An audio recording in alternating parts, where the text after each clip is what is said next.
Word up, word up. Welcome to the Word Up podcast.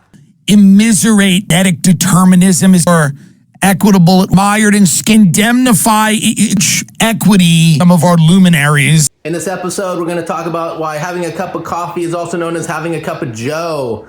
And you may have seen those little stickers, Keep Tahoe Blue. We're going to talk about the science of it. That, in addition to all of Tim Dillon's big words. Stick around, yeah. It's ire and not an omniscient godlike. I'm Professor Rex. I teach mathematics, statistics, and probability theory.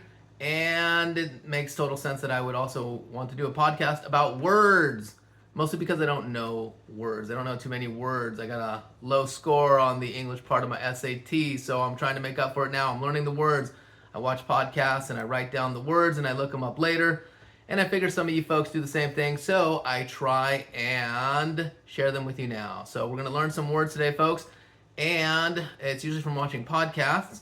Last podcast, episode number 1, it got 65 views. A whole 65 people watched episode 1. So, there's total calling for episode 2, if that makes sense. Episode 1 was Whitney Cummings and her podcast, Good For You. So then I was like, oh, another popular podcast is Tiger Belly. So let's watch Tiger Belly.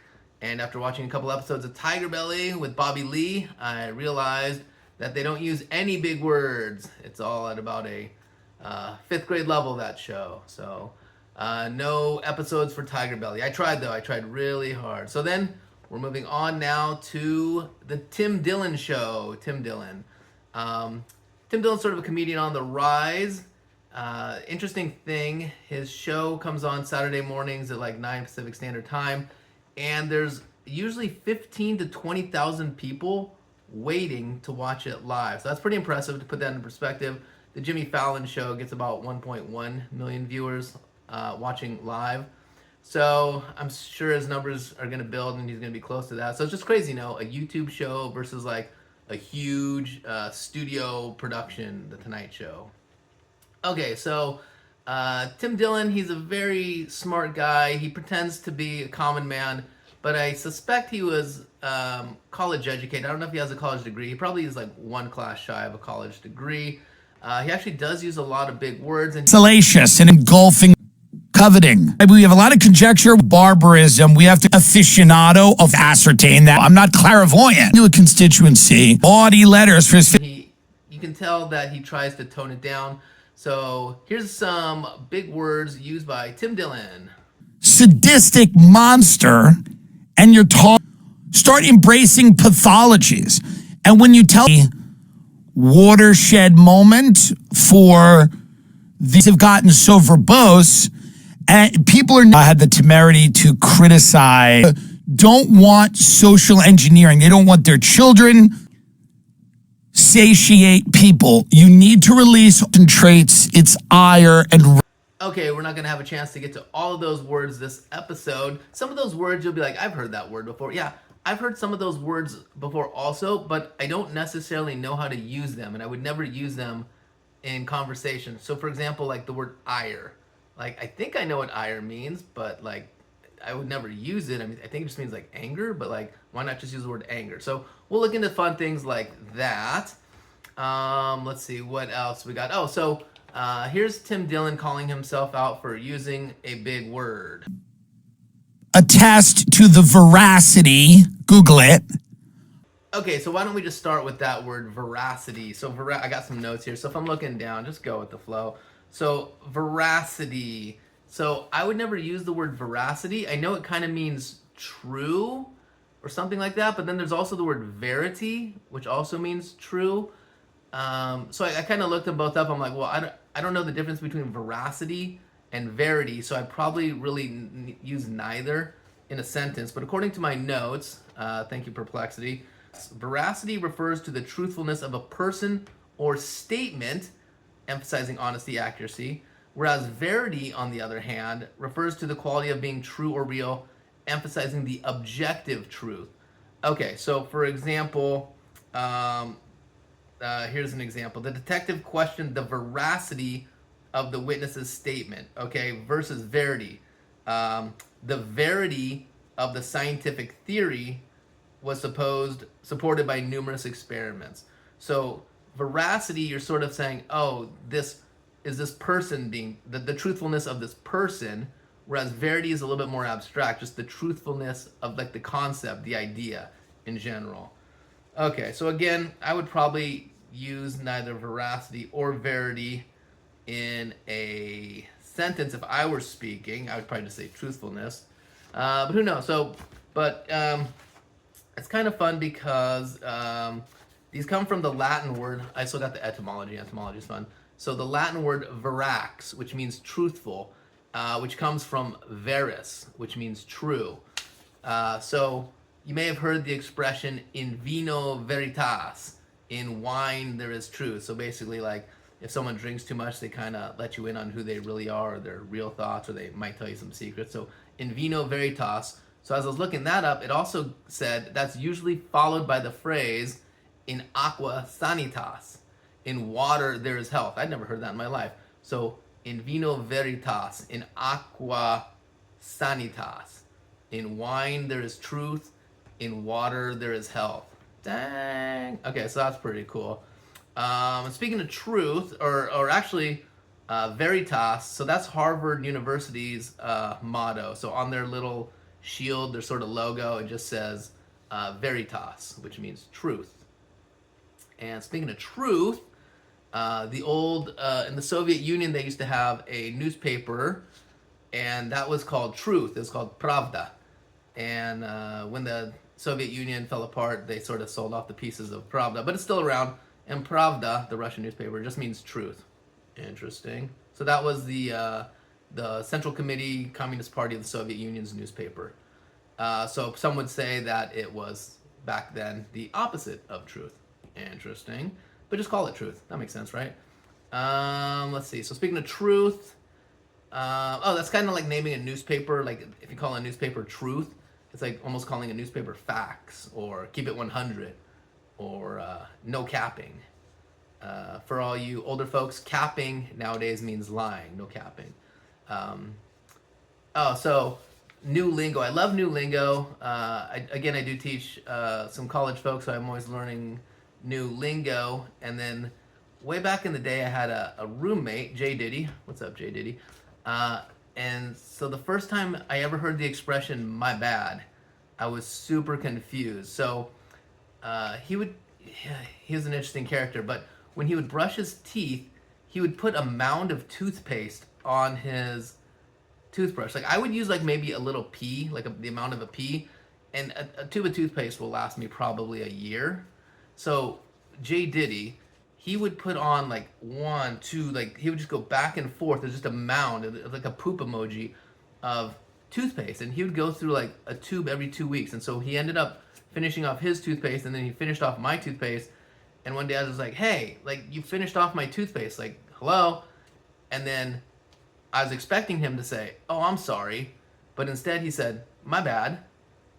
And I totally didn't understand that. So the way I interpret my bad, like literally, is like, yeah, I did that. So I thought he was being a jerk. My bad. Yeah, I did that. And I was kind of taken aback. I was like, well, like, aren't you sorry? He's like, yeah, my bad. Again, confused because I'm thinking it's just, I did that. When in fact, apparently, my bad means I did that. I apologize. I'm sorry. I hope you can forgive me. All of that is contained in the two words, my bad. Okay, you live and you learn.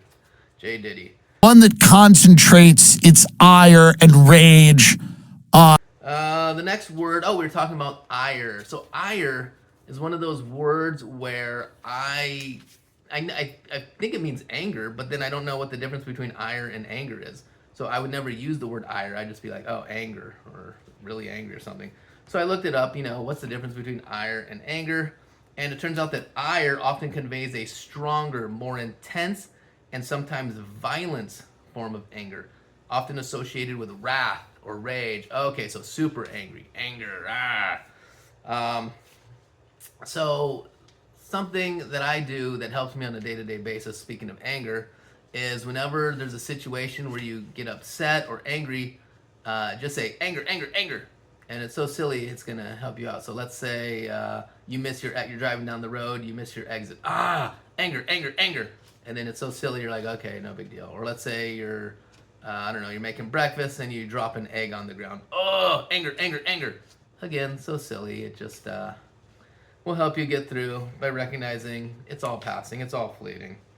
Okay, so that is ire. What's the next word, Tim Dillon? Well, we have a lot of conjecture. We have a lot. Gun to my head. That's what I believe it was. Okay, conjecture. A word I saw recently, or I think I saw recently. Again, a word I would never use. Oh my God, am I slouching too much? Okay, so conjecture. Conjecture is an educated guess that is based on known information. So an educated guess based on known information. The mysterious illness is still a matter of conjecture. So it's just an educated guess. It's a conjecture is a statement that is believed to be true, but has not yet been proven. Ah, okay, I like that. So they give an example. The AI gives an example. Fermat's last theorem was a conjecture for centuries before it was finally proven. Okay, so if you don't know Fermat's last theorem, I'll explain it in 1 minute. Super cool, really quick. So, you know Pythagorean theorem, a squared plus b squared equals c squared. Oh, awesome, that's cool. Turns out there's these whole numbers that work really well. 3, 4, 5. 3 squared plus 4 squared equals 5 squared. And then any multiple of 3, 4, 5 also works. So 6, 8, 10. If you double everything, it works. If you triple 3, 4, 5, those all work. Okay, so those are called Pythagorean triples. You also have cool numbers like 5, 12, 13. Those will work. 5 squared plus 12 squared equals 13 squared. Double 5, 12, 13, or triple 5, 12, 13, or multiply by 4, keep going forever. They're all going to work. So you got the 3, 4, 5, the 5, 12, 13. You got 7, 24, 25. You got all these Pythagorean triples, all these whole numbers that work. Okay, cool. We all know that. Makes sense. Here's Fermat's last theorem. So instead of a squared plus b squared equals c squared, what if we imagine a cubed plus b cubed equals c cubed? Can you find 3 whole numbers, a, b, and c, that would work? No. How about a to the 4th plus b to the 4th equals c to the 4th? Can you find an a, b, and c that are whole numbers that'll work? No. Well, wait, what if you go crazy? A to the 77 plus b to the 77 equals c to the 77. Can you find 3 numbers that work? No. What? So Fermat's last theorem is basically if it's above 2, like a cubed plus b cubed equals c cubed, or a to the 100 plus b to the 100 equals c to the 100, you're never going to find an a, b, and c that are whole numbers that work. Huh? Really? Like, how would you even prove that? I mean, I could disprove it if I could just find 3 numbers that it worked for. So back in the 90s, they had all these supercomputers trying to find some numbers that worked. They could never find anything. And then I think it was like in the late 90s, some guy from Princeton finally solved it.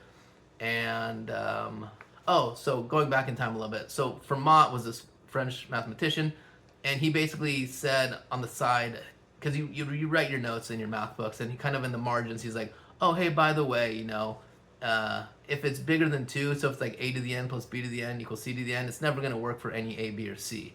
Then he also wrote, like, the proof is really long and complicated, so I didn't include it here. So that's been like the great math mystery for, 100 years, and apparently was solved in the late 90s. Okay, so that's Fermat's last theorem. Oh, we're still talking about conjecture. Okay, so I thought I saw the word conjecture recently, but I'm mistaken. So I thought I saw hypothetical conjecture. So I saw some TikTok vid. It said something like, it said something like, there's 10% of people on this planet that are incapable of hypothetical conjecture, meaning that they can't imagine a situation that isn't true to them. So like, hey, if you didn't eat breakfast today, how hungry would you be right now? And they would be like, but I did eat breakfast today. And you're like, yeah, I know. But if you didn't eat breakfast, like, hypothetically, if you did not eat breakfast today, how would you feel? And they go, but I did eat breakfast. And you go, oh my God, you can't imagine anything. So I thought that was called hypothetical conjecture because I saw something on the TikToks, but I could not find any support of that expression. So the only thing I found was counterfactual thinking. So I've been saying hypothetical conjecture all summer long, but apparently that's just a made-up expression. So conjecture, again, is just a statement that is believed to be true, but has not yet been proven. Okay. And then what I was talking about, if people can't imagine things, that's called counterfactual thinking. So if I've been talking to you earlier this summer and I said hypothetical conjecture, apparently I was making that up. My bad. Sorry. Okay. What's the next word, Tim? I had the temerity to criticize. Temerity. Temerity That's a word you see all the time and you just never know what it means. Now, the problem with temerity is it sounds a lot like timidity, but it's totally not timidity. It's like the exact opposite. It's audacity. So then you go, okay, well, why would I use temerity instead of audacity? So, you have to ask AI, like, hey, what's the difference between temerity and audacity? So they're both bold and brave behaviors. Temerity often has a negative connotation, suggesting someone is being foolish or inappropriately bold. Whereas audacity could be either way. Audacity could be either positive or negative, whereas temerity is basically always negative. Okay. So what's the next word there, Tim? This all comes out. Do we think that this is a watershed moment for... Okay, the next word, watershed. So a watershed and a watershed moment. So watershed is an interesting word. It's sort of a scientific word about a drainage basin. So let's talk about Lake Tahoe for a second. So you got this lake, and then you have mountains all around the lake. So imagine a raindrop falls on this side of the mountain, it's going to drain into Lake Tahoe. If it falls slightly on the other side, it's going to drain out into like the Nevada desert. Okay, so there's sort of a line along the mountain, so that if the raindrop falls on this side of the line, it goes into Lake Tahoe. If it falls onto the other side of the line, it goes into the Nevada desert. So that line that goes around it, that's sort of the drainage basin, also called the watershed. Oh. So I actually took a whole class on this in college. It was called limnology, and we studied lakes. So since we're talking about Lake Tahoe, you've probably seen, so the watershed moment is, let's see, the watershed moment is, what is it? It's like an act as a dividing line, a marking line. So it's a watershed moment because it's kind of like, after this point, it totally changes. So it's a whole dividing line, the watershed moment, a dividing line marking a distinct change in situation or historical period. So a dividing line marking a distinct change in a situation or historical period. Okay, and it sort of gets it from that whole drainage basin, so from that sort of scientific definition. Okay, so since we're talking about Lake Tahoe, you may have seen those stickers on people's cars that says, keep Tahoe blue. So just here's some because I took a class on lakes, so let me share some knowledge with you. Okay, so the class was called limnology, that's the study of lakes. So if it's a big, deep lake like Tahoe that's crystal clear and has like trout and stuff in it, that's gonna be a oligotrophic. Good thing I got a B in the class. Oligotrophic, right? So Tahoe was so clear, crystal clear and deep and lacking nutrients, it was ultra oligotrophic. And so check out the watershed and the drainage basin. So all these people living near Tahoe, all that fertilizer from people's houses, runoff from the streets, just when you build stuff, you kind of move a lot of dirt, all that soil and all that nutrients gets into the lake, and you're slowly causing the lake to get sort of cloudy and brown and full of nutrients, and then with the nutrients you're going to get algae. So what we're trying to prevent is so you ever seen, like, think of like a shallow lake with like catfish and bluegill, and you can't really see, the water's all muddy and murky? That's a eutrophic lake. So when it says keep Tahoe blue, what it's really saying is keep Tahoe oligotrophic and prevent eutrophication. Okay. So once again, Tahoe used to be ultra oligotrophic, and then currently it's oligotrophic. So it's slowly getting dirtier and dirtier, and they're basically trying to keep it clean, keep Tahoe blue. Okay, so those are nerdy way to talk about that. What's our next word, Tim? Die out, sure, but let's not indemnify companies like... Indemnify.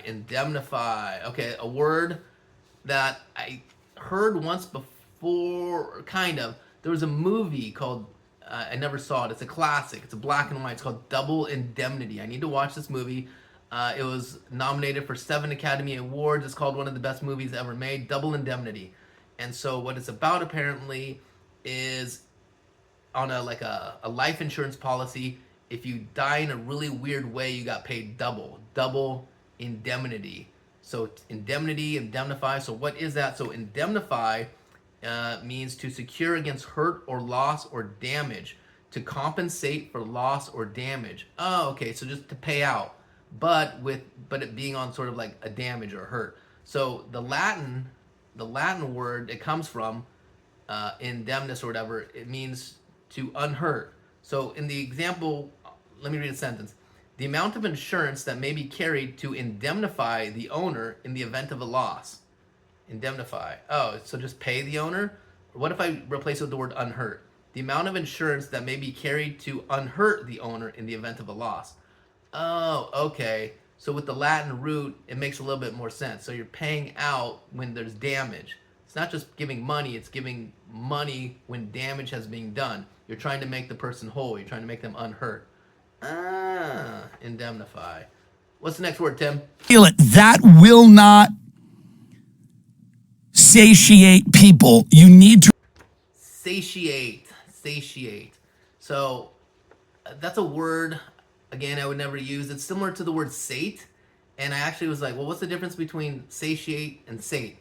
And they're basically the same word. Satiate is apparently a little bit more archaic, but it sounds better than sate. Sate's a weird word, so I would prefer satiate over sate. But apparently sate is sort of the more common word. Satiate is apparently a little bit archaic. And then what else we got with sate? So I was wondering with the word sate, if it has, so it kind of, it's like to be satisfied to the full, to be satiated. So I was wondering if it had anything to do with, or is somehow related to Indonesian satay, the meat on a stick. Now, I know here in the US we spell it S-A-T-A-Y, but the Indonesians spell it S-A-T-E, so it looks like sate. So it's like satay. I'm like, oh, is it, you fill up on satay and you're like, sate? You're sated? I don't know. So I did a little bit of research. It's the Malay word katai, and that somehow turned into satai, satai. That's the Malaysian word. And another one, this was on Reddit. So that was from Wikipedia. Reddit had a weird one. It was saying, but it seemed kind of reasonable, how you say one stick in Indonesian, in like Javanese, one stick is saktang, because satay comes on one stick, saktang, or the Malaysian satai. The Malaysian one sounds better as opposed to one stick, saktang, satay. Okay, etymology is fun. Where do these words come from? I did get to go to Indonesia many years ago on a surf trip, and see what was fun about that. Oh, if you go shopping in Indonesia, the sellers like to do something called morning price. So very superstitious peoples, and they want to get the first sale of the day. So that's it, because a lot of wheeling, dealing, and bargaining. So that first sale of the day. So if you're good at wheeling, dealing, try and go early, because they want to get the first sale for the day. So you're gonna have your best luck early in the morning. Morning price is what they call it. But be careful. I'm a math guy, but they always confuse you. They count your change, so because the rupee was worth so little, it'd be like, oh, what's my change? 350,000 rupee. You're like, okay, and then they count it all out really fast, and you're like, okay, and then you're walking away, and then you get back to your hotel or whatever, and you're recounting the money. You're like, okay, it should be 350,000 rupee, and then you recount it, and it's like, oh, 305 rupee. Wow, they swindled me for 45,000 rupee. Good job. Impressed. I was trying my darndest to pay attention. You have a heads up. You're like, they're gonna try and trick you with the change. And you're like, no way, not me. I'm a math guy. And then they trick you. Okay, so we got that, and then also Java. So sometimes you may have heard some random things right here. So a cup of Java, like a cup of coffee is just a cup of Java. So back in the day, most of the coffee was grown in the island of Java in Indonesia. So a cup of Java, and then coffee from Yemeni was called mocha. And so when you had a blend of just the two coffee beans, it's called jamoke. And they think that it went from Java, a cup of Java, and then jamoke eventually just turned into a cup of Joe. So a cup of Joe comes from jamoke comes from Java plus mocha. Interesting. Okay. What else do we got going on? Oh, in Indonesia, if you visit Indonesia, make sure you bring a lot of stomach medicine. They have something called Bali Belly. It's kind of like when you visit like maybe Mexico, and you're just like, oh god, oh no, I gotta go to the bathroom so bad. So Bali Belly is the thing. You just start eating the food there. So everything's fried. I don't know if that's the issue. Here's a word in Indonesian: goreng. So nasi goreng, nasi rice, fried rice. Bami goreng, bami is noodles. Bami goreng. Ayam goreng, ayam is chicken, fried chicken. Pisang goreng, pisang is banana. So everything is just fried. So you're like, you look at the menu and just like something goreng, something goreng, something goreng, something goreng. Oh, okay, so everything is just deep fried. That makes sense. Oh, my grandma is half Indonesian, so I was sort of familiar with the food there. Make sure you get some nasi goreng. That's really good. Okay, what else we got? Oh, so speaking of Bali Belly, if you're in Mexico, sometimes people call it Montezuma's Revenge.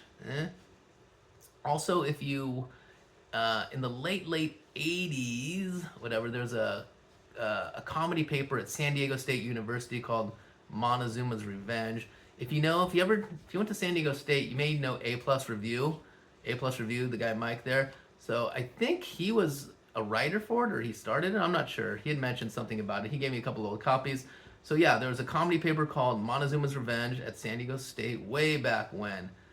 So when I went there for grad school, I started a little comedy paper there. It's called The Kiss My Aztec. It was wildly popular, and yeah, so popular it opened up a lot of doors. Like advertisers were calling me. It was pretty crazy. So yeah, let's bring this back to the word verity. Attest to the veracity. So after San Diego State, I had this successful comedy paper, and then I moved up to LA, and I was like, oh, well, I'll just do, it opened so many doors and was so successful, I'll just do the same thing here in LA, no problem. So they have like the Hollywood Reporter in LA and Variety, both of which keep an eye on sort of the TV and film industry. So I'm like, oh, I'll just do a spoof of Variety. And so I called it Verity. And so I had a website, verity.com, and it didn't get as much traction as I was hoping. It had some fun articles. One of my favorite articles I wrote, this is some inside baseball, but it was an article. It's like The Onion, basically. It said, like TV lit agent builds home in Pacific Palisades with old everybody loves Raymond Specs. Something silly like that. Okay, but so people would submit articles, and it's just like a nice website, and it did okay. It didn't do the numbers I was hoping. It did not get me an agent as I was hoping, but I tried. Okay, so that was that stuff. Oh, and then we have the word body. In bawdy letters for his 50th birthday. Bawdy meaning like salacious and inappropriate. Body. Body humor. So BAWDY, body. That's a word I would never use, but if I heard it now, I would remember it because it's pretty simple, right? Body. And body just meaning sort of dealing with sexual matters in a comical way, humorously indecent. Body. Okay, so body humor. Sometimes in stand-up comedy, we call that like blue. Just being like a dirty comic is known as just being blue. So if you ever hear that expression, just know it's generally body humor. So again, I dabbled in stand-up for a few years. When I first started out, I was very much into sort of intellectual body humor, if you will. I thought it'd be an interesting, fancy word, juxtaposition, to be very body but not use any profanity. So I was looking for someone to appreciate that concept, but no one did. Like I remember one time I got off stage and this old timer came up to me and he goes, "Oh, that was just filthy." And I was like, "Oh, thank you. Did you notice that I didn't use any profanity?" And he just looked at me and kind of shook his head and walked away. Okay, I hope you enjoyed that episode of Word Up with Rex. Have a great summer. Episode 2, I'm hoping to beat 65 views. Episode 1 got 65 views. If I can get at least 32 and a half, I'll be happy. Okay, we'll see what happens. Everyone take care. Peace and love. Peace and love.